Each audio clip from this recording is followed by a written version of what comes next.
guys, it's me, Benji Plays YT, and today I'll be talking to you about how I used to edit my montages before I got LumaFusion. And I think this is a very easy way to edit your montages because I used this version and it pretty much carried my YouTube channel for about 5 months, and I'm not even that good at this game. So basically the app I use is called QCut Pro. It goes for about like $7, and I would suggest if you haven't edited ever in your life that you should start out with this editor, and then once you get familiar with this editor you move on to more complex editing softwares like LumaFusion, or maybe you should just buy a PC and use the editing software there like Final Cut Pro, Adobe Premiere Plus. I don't own a PC, but yeah. So this is basically a tutorial on how I used to make my montages in QCut Pro. So basically, once you open the app, you'll be led to this screen, and what you're going to want to do is you're going to want to press the plus button in the top left corner, and once you do that, it'll give you an option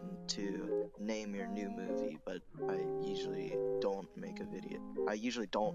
name my videos because I usually collect all the clips, create the montage, then delete the video and the clips so I can have more storage on my iPad. So yeah, you can name your movie, and then once you're done naming your movie, this screen will pop up. And the most important part about this screen is that you need to remember to change the frames per second to 60 frames per second, and this will lower your quality from 180p to 720p, but it makes things look a lot smoother. And a common misconception about my videos is that it's very smooth, and when I play Minecraft and record, it's very smooth, and that's just not true at all, because actually most iPads record in 30 FPS. So whatever I see in 30 FPS is actually what I see while I play the game. But by using QCut Pro and LumaFusion, you can change how many frames per second your video will be, so it ends up producing a video that is more smoother than what you actually had when you were recording. So yeah, remember you change the frames per second to 60 so you get that smoothness that I have in my videos. So once you're done with that, you can leave everything the same, and you'll be led to this page where you've got pretty much, it looks the same as any editing software. Basically what I do is I go to videos and I go to which screen recording I have when I screen recorded that music video, and once I do that, I press audio only, and I have the audio for the music for the montage. And then once I'm done with that, I start adding my clips. And usually what I do when I make montages is that I collect all my clips in a separate album on my iPad, and then once I'm done with that, I just use those clips to create the montage. So that's what I've done here. I went to my album, and then I started adding my clips. And from here it's very simple. All you have to do is double tap your little strip of video, I guess, and once you do that, this it should give you like an editing menu, I guess. And then here I enlarged my video, I guess, preview so that I could see it better. And then what you want to do is once these little like lines on the very edge of the video pop up, that's when you want to stretch out your video. So I'm not sure what I did there. I think I suffered from an autism attack or something, but basically what you're going to want to do is you want to click on the right middle box, and you want to slide that part to like the very edge of the black box. So here I moved it out so I can determine where I should put that the line, and then once I knew, I put that on the side of the black box. And that's basically how you stretch your videos. So I did the same on the left side, and as you can see, my video is now stretched. And basically my tip when it comes to montages is that you kind of want the montage to sync with the music. So that's what I've done here, is basically I've cut the clips so that it ignores all the parts where it's not really necessary to add. And so maybe like I give like maybe a 2-second interval before I get the first hit on the person. Except I wouldn't do that for the first clip, because on the first clip I usually like to fade in to the clip. So here, as you can see, I'm looking at the clip, and then you have to click on this weird magic stick that's like the 5th slot on your editing menu at the bottom to go to transitions. And here I just do a simple so here I do a simple fade in, and once I check the fade in, I check where I can put end the fade in transition before it like the action starts. So once I've finished that, it should fade into the clip.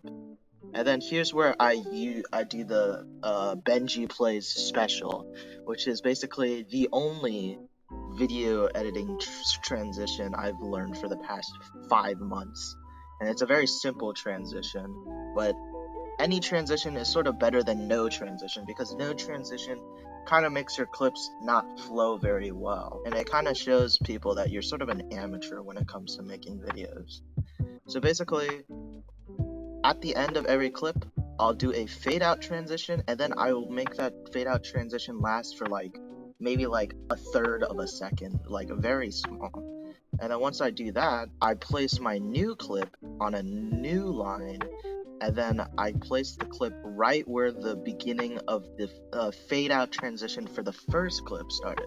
So as you can see, I line it up with where the first clip transition started, and then I pick out my next clip, as you can see. And then once I'm done picking out that clip, I have to stretch it like usual. And then once I'm done stretching it, I also gauged like where I wanted the clip to start, so like where the action started. And then once I'm finished with that, still not done.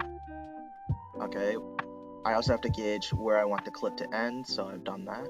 And then once I finish that I add the fade in and fade out transition, and then I add the 2 little tiny transitions. So here at the fade in transition, I make it very small so that once the fade in transition ends, it's aligned with the fade out transition of the first clip.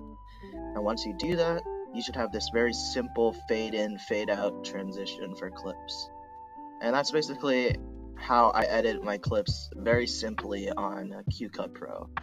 It's a very simple editing trick, which is why in the future, I'm gonna start like trying to make like actually like edited montages with actual transitions, but obviously I have to learn that first. So basically, that's basically the basics of how I make my montages, because after that, it's literally just the same thing. You just plug and repeat. You plug and repeat.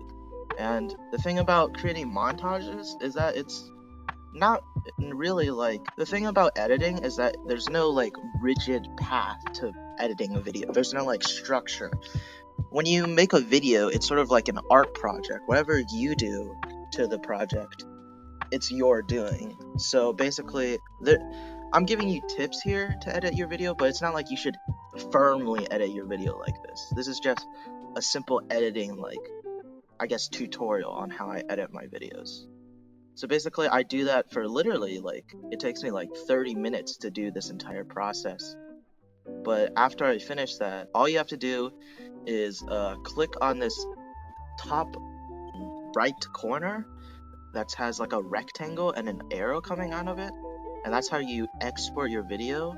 So once you click on that, all you have to do is click high quality, and then it'll be sent to your Photos app, and then you can upload your video to YouTube via that Photos app. And for anyone wondering how I make my thumbnails, it's very simple. All you have to do is go to a part of the video where the person is in the middle, and then what I like to do is I use PixArt to make my thumbnails.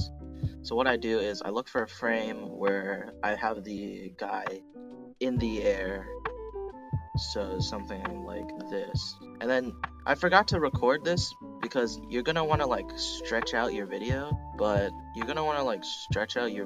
so that it's in the same like dimensions as like a normal